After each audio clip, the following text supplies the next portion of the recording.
Bonjour, bienvenue sur ma chaîne YouTube. Donc aujourd'hui, je vous propose de décortiquer une posture, c'est la posture de la chandelle. Donc la posture de la chandelle, en sanskrit, elle s'appelle Sarvangasana. Shalamba Sarvangasana, Salamba c'est pour dire supporter. Sarvangasana. Sarvangasana, en sanskrit, ça veut dire une posture pour tous les organes. Ça veut dire que c'est une posture qui est très bonne, qui va permettre de créer de l'espace à l'intérieur du corps. Et vous voyez que finalement, quand on est debout, la gravité, elle ne joue pas forcément en notre faveur, donc les organes, ils descendent, ils descendent, ils descendent. La chandelle nous permet de redonner de l'espace en nous mettant à l'envers. Donc c'est une posture qui se trouve en général en fin pour vraiment détendre le corps. Quand on a fait une pratique un peu intense, nous en Ashtanga, elle arrive dans les postures de fin aussi, pour vraiment ramener une énergie plus basse dans le corps.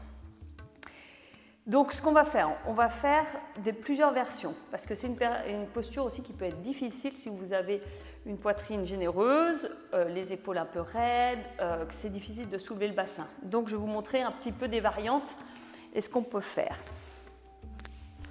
Donc déjà, on va s'allonger sur le dos.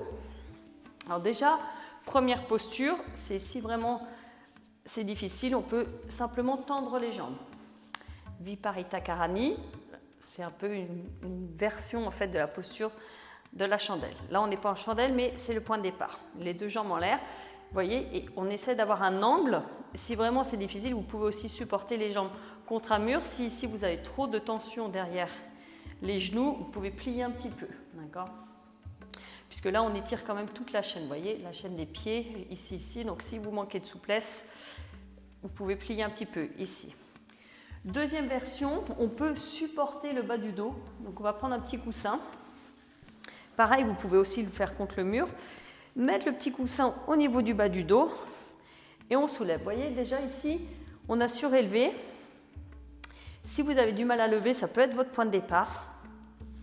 Et là, après, vous pourrez essayer de lever un petit peu. Donc vous pouvez vous appuyer dans le sol, d'essayer de lever et de mettre les mains vraiment sur le bas du dos. D'accord ? Donc là, c'est un peu le point de départ. Mais là, vous voyez, je ne suis pas encore alignée. L'idée, on cherche à avoir dans une chandelle, c'est d'aligner nos chevilles, nos hanches et nos épaules.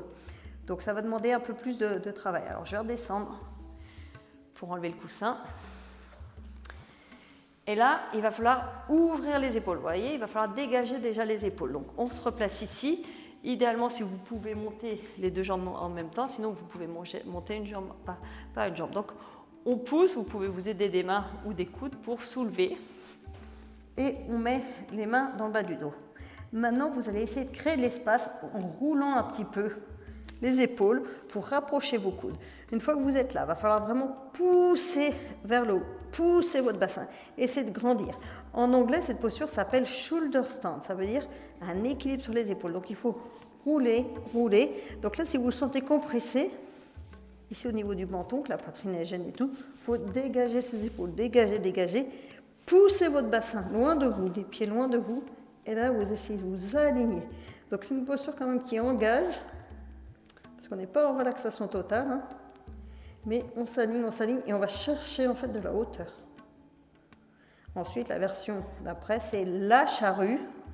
Alors là, vous voyez, la charrue, ça demande beaucoup de souplesse puisque ça étire toute la chaîne. Donc, vous voyez, des pieds, ici, tout ici. Donc si c'est dur, c'est pareil. Vous n'êtes pas obligé de toucher le sol. Je reprends mon coussin.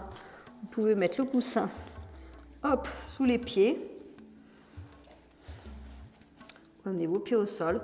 Vous essayez de trouver de l'espace. Si vous pouvez vous entrelacer, hop, dégager, pointer et chercher un petit peu de hauteur.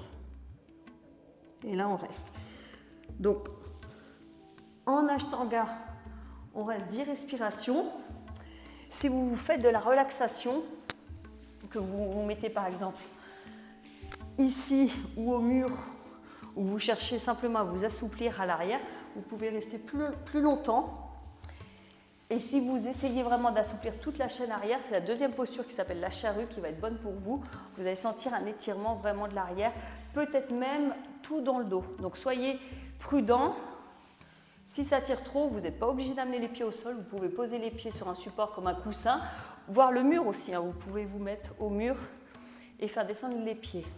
Donc voilà, le secret ensuite, c'est de dégager au niveau la poitrine des épaules pour rouler, créer de l'espace et que vous puissiez respirer puisqu'il y a une grande stimulation aussi au niveau du cou de la gorge puisqu'on se trouve le menton vraiment contre le sternum. Donc voilà, j'espère que ça vous aide cette posture. N'hésitez pas à la faire, c'est une très bonne posture. Pour moi, c'est une posture indispensable à chaque cours de yoga. Mettez un petit pouce si vous avez aimé et je vous dis à très bientôt.